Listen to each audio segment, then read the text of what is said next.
The Great Awakening, the Collapse of Lies and the Rise of Truth. Part 1. The Crumbling of a 400-Year Illusion. Tone, deep, atmospheric, serious. What happens when a system built on 400 years of historical misrepresentations begins to collapse? We are not just referring to dates like 1618, the arrival of enslaved Africans in America. We are referring to a spiritual structure that has governed the world for centuries. Right now, white supremacy is facing the most significant spiritual challenge in history. And here's the shocking part.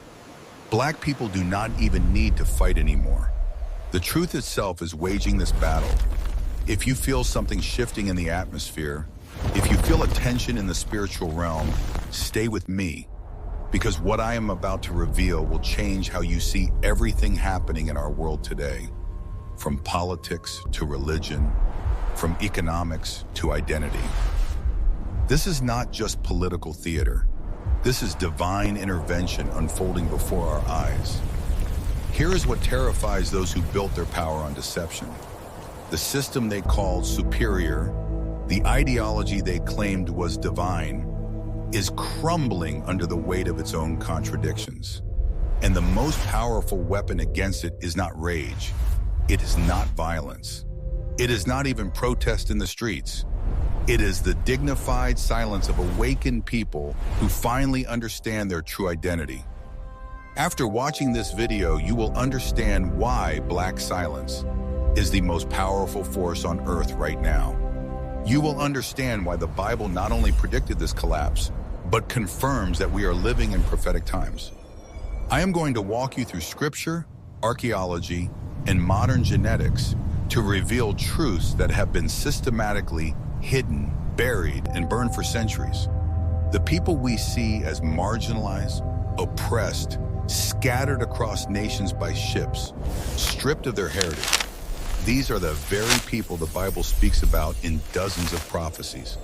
And those prophecies are being fulfilled right now, not in the distant future, today. If you are ready to unlearn the lies and embrace the truth, comment the word awakening below. Let the algorithm know that the truth cannot be suppressed. Part 2, the edited Bible and the secret books. The first layer of proof begins in the Bible itself, but not the version most people read on Sunday morning. Did you know that when you open an Ethiopian Bible, you find 81 books, not 66? 14 entire books were removed by Western Christianity. Why? What were they hiding? They removed books like the Book of Enoch and the Book of Jubilees. Why? Because these texts contain inconvenient truths about the identity, the lineage, and the geographical origins of the people in Scripture. These ancient texts describe a world where Africa and the Middle East were not separate civilizations, but deeply connected people groups. They describe patriarchs and prophets in ways that do not fit the European narrative we have been taught. Let us look at the canon we do have. Psalm 68:31 says, "Princes shall come out of Egypt. Ethiopia shall soon stretch out her hands unto God." The Hebrew word used here is Cush. It refers to the ancient kingdoms of Nubia and Ethiopia, the heartland of black civilization. This was a prophecy that African people would rise in spiritual authority. We are watching that happen now. Then there is the story of Ebed-Melech in Jeremiah 38. This Ethiopian eunuch, a black man in the king's court, was the only one with the courage to save the prophet Jeremiah from a pit of death. God gave a personal promise to this black man in Jeremiah 39. "I will surely deliver thee, because thou hast put thy trust in me." An African man honored by God himself for his faith. Yet how many sermons have you heard about Ebed-Melech? He is ignored because he dismantles the lie that Africans were cursed or heathen. And speaking of curses, we must destroy the lie of the curse of Ham once and for all. Genesis chapter 9. For centuries, slave masters taught that Noah cursed Ham, and therefore all black people were destined to be slaves. That is a lie. The Bible clearly says the curse was on Canaan, Ham's son. The Canaanites settled in the Levant, modern-day Israel, Palestine. They were not sub-Saharan Africans. Meanwhile, Ham's other sons, Cush, Ethiopia, Mizraim, Egypt, and Put, Libya, became the fathers of the greatest civilizations in human history. They were never cursed. They were blessed builders of empires.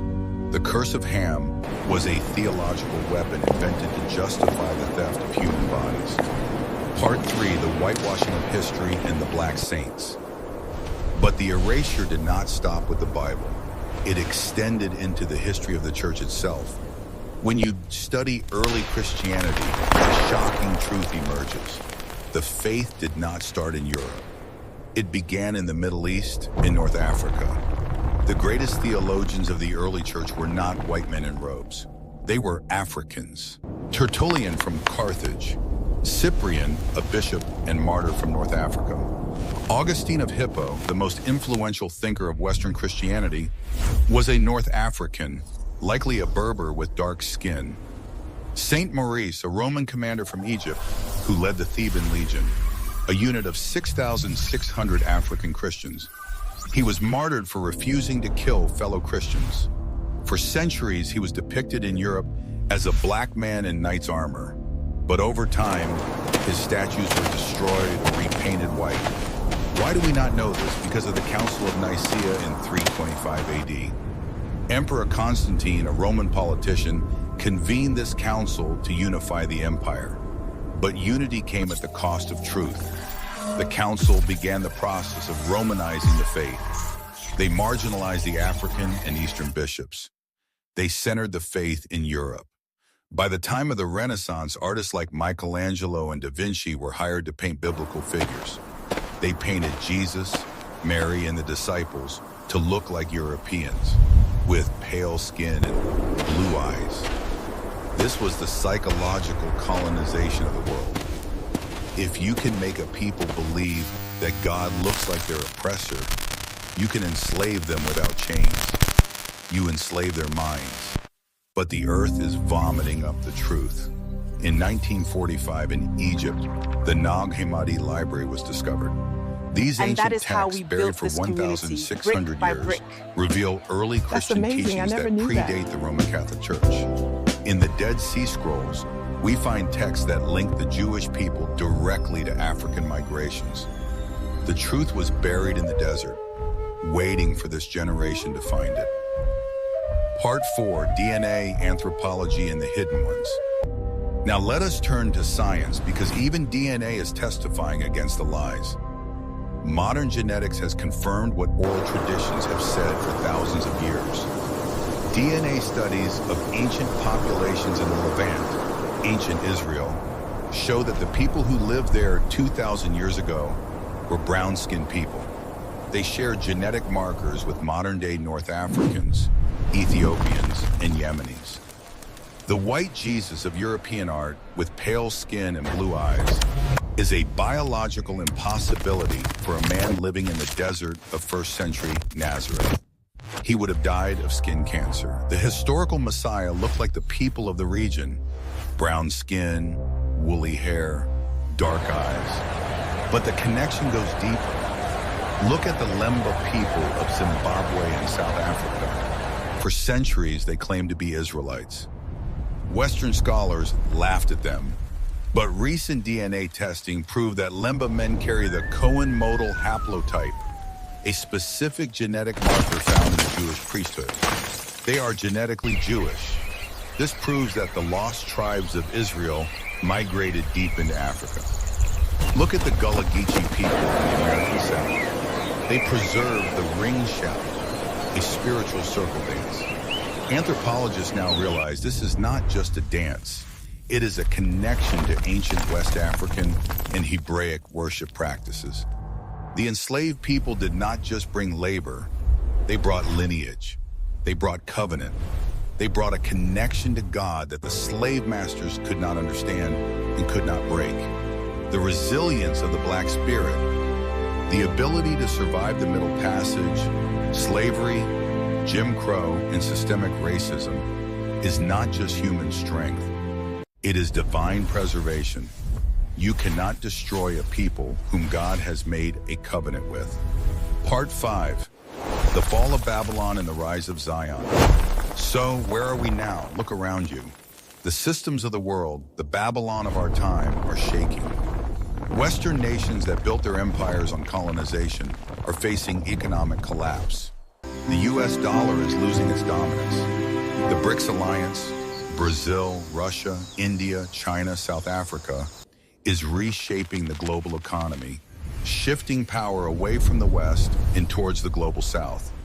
In the West, we see a crisis of spirit. Birth rates are plummeting below replacement levels. There is an epidemic of depression, addiction, and suicide. Why? Because a society built on the lie of supremacy cannot stand. When the lie is exposed, the soul is left empty. Meanwhile, Africa is rising. Prophecy is being fulfilled. Isaiah 63, "And the Gentiles shall come to thy light, and kings to the brightness of thy rising." Africa is now the center of global Christianity, with over 700 million believers. The spiritual fire has moved from Europe back to its roots. This is the awakening. It is not about black people dominating others. It is about restoration. It is about the restoration of truth, the restoration of dignity, and the restoration of God's original order. The call to action and prophetic decree. So I speak to you now. If you are a person of African descent, lift your head. You are not a minority. You are the majority in the kingdom. You are not cursed. You are the evidence of God's faithfulness. The blood of prophets and kings runs through your veins. Do not let society define you. Do not let the media define you. Let the Creator define you. And to everyone watching, regardless of your race, the collapse of white supremacy is not a threat to you. It is a liberation. It frees us all from the toxicity of racism. It frees us to worship in spirit and in truth. We are the generation of the reveal. Babylon is falling. Zion is rising. If you are part of this remnant, if you are part of this awakening, I need you to act. And that Share is how this we video. built this community, Break the brick algorithm. by brick. Send it to That's your amazing. family, I never your knew group that. chats, your pastors. Study. Do not take my word for it. Read the books. Look up the Council of Nicaea. Look up the Lemba people. Pray. Pray for the continued exposure of truth. Comment "Truth Revealed" below if you are standing with us. The lie is over. The truth has come. And the truth has set us free. Go in peace. Go in power.